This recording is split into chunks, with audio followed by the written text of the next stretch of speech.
Hi guys, कैसे हैं आप लोग। मैं बहुत अच्छी हूँ और आप लोगों से कनेक्ट रहने के लिए मैं कुछ ना कुछ सोचती रहती हूँ, करती रहती हूँ, बताती रहती हूँ।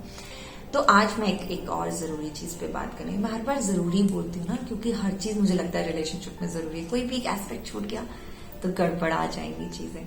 तो एक जो ओवरऑल आपके रिलेशनशिप को स्ट्रेंथन करने में मदद करेगा, उस पे आज हम बात करेंगे, है ना।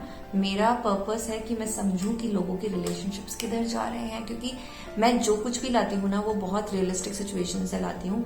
मेरे क्लाइंट्स बहुत हैं, मेरे से क्लैरिटी कॉल्स जो लेते हैं, मैं जो सेशंस करती हूँ, वो सब मुझे मदद करते हैं ये सब आपके सामने लाने के लिए। तो एक क्लाइंट मेरे पास आई, उन्होंने कहा कि अच्छा आप मुझे कुछ बताइए जिससे ना मेरा ओवरऑल रिलेशनशिप स्ट्रेंथन हो जाए।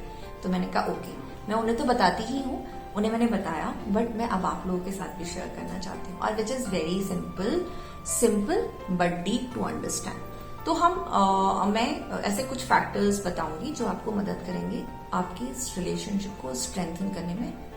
आपका पर्सनल रिलेशनशिप है, आपका प्रोफेशनल रिलेशनशिप है, उसमें कुछ फैक्टर्स अलग अलग होते हैं, बट वे और अप्रोच अलग अलग होगी। तो जैसे एक डाइटिशियन होता है ना, कि वो हर किसी को अलग अलग डाइट देता है, वैसे ही ना रिलेशनशिप में अगर आपको अपना रिलेशनशिप परफेक्ट करना है ना, तो उसके लिए आपको अलग तरह से अप्रोच करना होगा। बट फॉर बेसिक, जहाँ बेसिक सब पे वो चल जाता है, बट उसके न्यूआंसेस के लिए आपको बात करनी पड़ेगी, अदरवाइज वो आप कहोगे ये वर्क नहीं कर रहा है। तो मैं पहले ही डिस्क्लेमर दे रही हूँ कि वो वर्क क्यों नहीं करता है, क्योंकि आप यूनिक है ना। आपको यूनिवर्स ने एकदम यूनिक बनाया है, तो आपका रिलेशनशिप भी यूनिक है, जो इन फैक्टर्स से इम्पैक्ट तो होगा और अच्छा भी होगा for sure.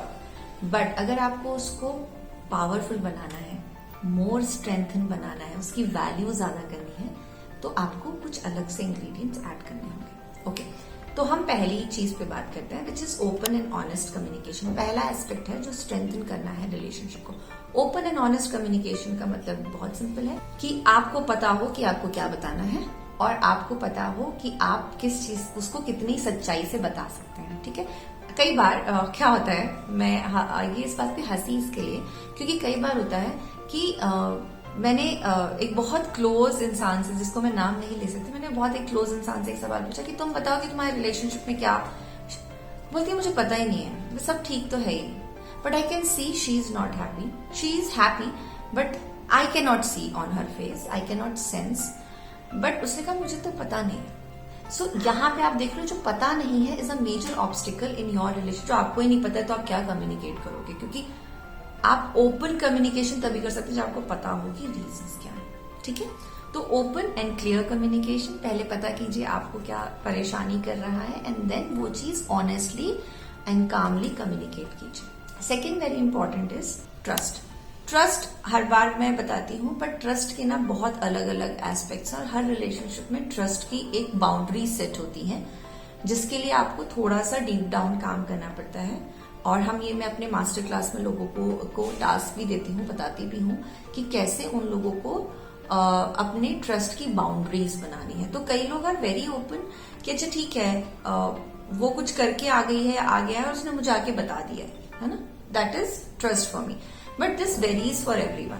But you can buy talking with each other, आप छोटा एक बेसिक ट्रस्ट का पैरामीटर्स आप अपने रिलेशनशिप में क्रिएट कर सकते हैं। जब भी आप लोग एक अच्छे मूड में बात करते हैं या अच्छे कॉन्टेक्स्ट में बात करते हैं, तो एक पैरामीटर आप दोनों या आप लोग अपने बॉस के साथ, अपने पार्टनर के साथ, अपने इन लॉज के साथ एक छोटा सा पैरामीटर सेट कर सकते हैं, जो आप लोगों के कॉमनली डिसाइडेड हो। तो ये एक अभी के लिए मैं आपको ये बताऊंगी। थर्ड इज अपने रिलेशनशिप में ना एक फ्लेक्सिबिलिटी दीजिए। फ्लेक्सिबिलिटी, जो हम बहुत स्पेसिंग की बात करते हैं ना, स्पेस चाहिए होता है, स्पेस ये बहुत जरूरी है, यू नो। आजकल छोटे बच्चे को भी स्पेस चाहिए, तो रिलेशनशिप में जो वो फ्लेक्सिबिलिटी एंड स्पेसिंग की बात है ना, ये बहुत इंपॉर्टेंट है। देखिए, आप लोग चाहे आपका पार्टनर, चाहे आपका बॉस, हम लोग बहुत डिफरेंट सर्कमस्टांसेस में बड़े होते हैं, और हमारी कुछ आदतें फिक्स होती हैं, जिनको जब हम दो लोग साथ होते हैं, may be the boss, may be the partner, तो हम सोचते हैं यार ये बात ये सही नहीं कर रही है, ये सही नहीं कर रहा है। बट प्लीज डू अंडरस्टैंड कि वो एक फिक्स्ड हैबिट है उसके अंदर, जिसको आपको अगर चेंज करवाना है तो जितनी स्ट्रांगली वो बनी है उसको चेंज होने में भी उतना स्ट्रांग टाइम लगेगा।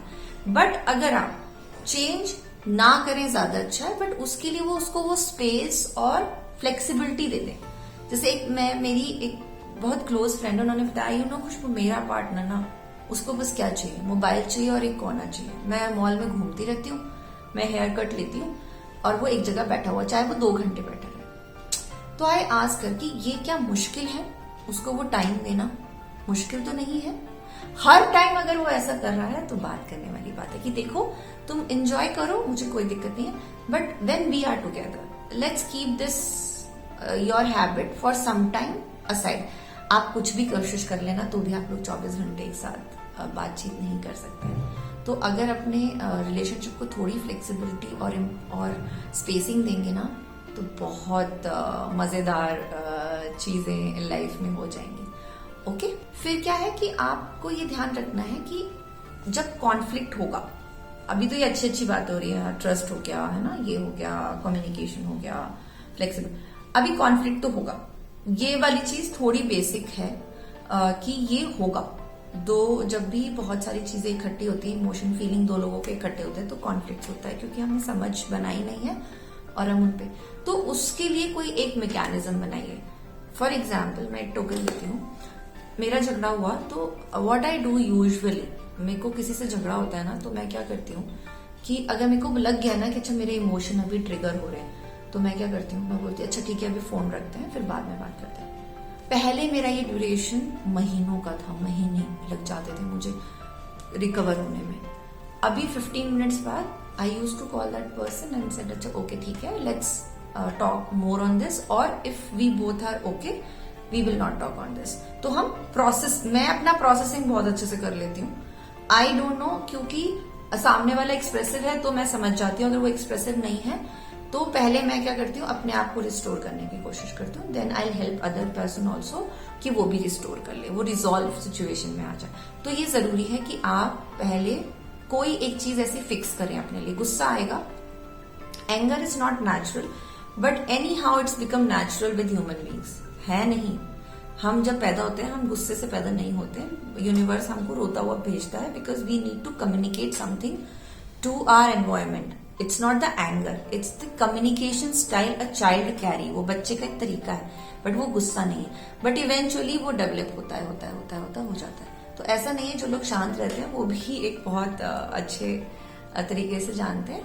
बट अगर आता है, लेट्स एक्सेप्ट द फैक्ट आता है, तो उसको आप उसके लिए कुछ अपने लिए फिक्स कर लीजिए। या तो आप बोल दीजिए कि अभी बात नहीं करते, या अपने कुछ ब्रीदिंग कर लीजिए, या माइंडफुलनेस यूज कर लीजिए। ये सब टूल्स बहुत यूजफुल है। मैं बता रही हूँ, ये लिखे हुए बहुत फैंसी लगते हैं, बट ये उतने फैंसी वर्क भी करते हैं only if you know how to take the benefit out of it. सब चीजें अवेलेबल है, बट आप उसमें से क्या लेके जा रहे हैं अपने लिए, इम्पोर्टेंट वो है। ठीक है, तो कॉन्फ्लिक्ट रेजोल्यूशन पे काम कीजिए, वो बहुत जरूरी है। And then I will help you.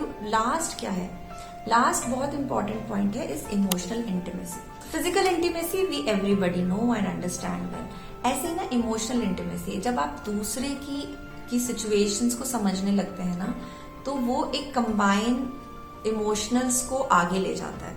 तो ये एक ऐसी है जो आप धीरे धीरे इवेंचुअली डेवलप करते हैं। और कैसे करते हैं कि अगर आपको पता है ना कि अच्छा अभी you are not sensing the right vibration, तो बातचीत अवॉइड कीजिए या कोई हार्ड कॉन्वर्जेशन अवॉइड कीजिए। तो इससे क्या है ना, आप अपने अदर रिलेशनशिप इंसान को, पार्टनर का, बॉस का, इन लॉज का, उसको इमोशनली इंटीमेट करने के लिए स्पेस दे रहे हैं, है ना। सो वो डेवलप होता है जब आपको पता हो कि आपको जो वाइब्रेशन, इसे मैं कहती हूँ यूनिवर्सल लव। सो मेरे पास एक बहुत प्यारा सा टूल है जो यूनिवर्सल लव जिसे मैं कहती हूँ, जिसमें बहुत सारे एस्पेक्ट हैं। मैं अपने लोगों को सिखाती हूँ जिससे वो ये धीरे धीरे सीख सकते हैं कैसे इमोशनल इंटीमेसी अपने रिलेशनशिप में बढ़ानी है। इमोशनल इंटीमेसी थोड़ी डीप है, तो इसके बारे में मैं किसी और सेशन में पक्का इसको और डीप समझूंगी। बट ये आप समझिए कि आप एक चीज डिसाइड कर लीजिए कि आपको कब कम्युनिकेशन या आपको कब हार्ड चीजें या कब आपको चीजें करनी है, तो उससे आपका इमोशनल जो इंटीमेसी लेवल है वो बढ़ने लगता है और ये आपको हेल्प करेगा स्ट्रॉन्ग रिलेशनशिप बनाने में, है ना। सो ये सारे, अब मुझे एक चीज आप लोगों से चाहिए, आप लोग मुझे कमेंट में लिखिए कि आप इसमें से कौन सी एक चीज अपने रिलेशनशिप में आज से करना शुरू करेंगे, या जब से आप सुन रहे हैं और आपको लग रहा है कि अच्छा ये मैं एक छोटी सी चीज कर सकती हूँ, तो आप उसे करना शुरू कीजिए एंड मुझे चैट बॉक्स में बताइए कि कौन सी एक ऐसी चीज है जिसको आप इम्प्लीमेंट करना शुरू कर रहे हैं। And more details are in chat box. अगर आपको लगता है कि आपको जानना है, आपके रिलेशनशिप्स को सुपर ऑसम बनाना है, तो भी आइए, तो बात कीजिए। और अगर आपको लगता है कि अच्छा मुझे ऐसा ही कुछ करना है और लोगों को मदद करनी है, तो भी आप आइए। So thank you so much guys, I bless you, pray for you, and just take care of yourself and work on your relationships. Thank you guys. Bye bye. Take care.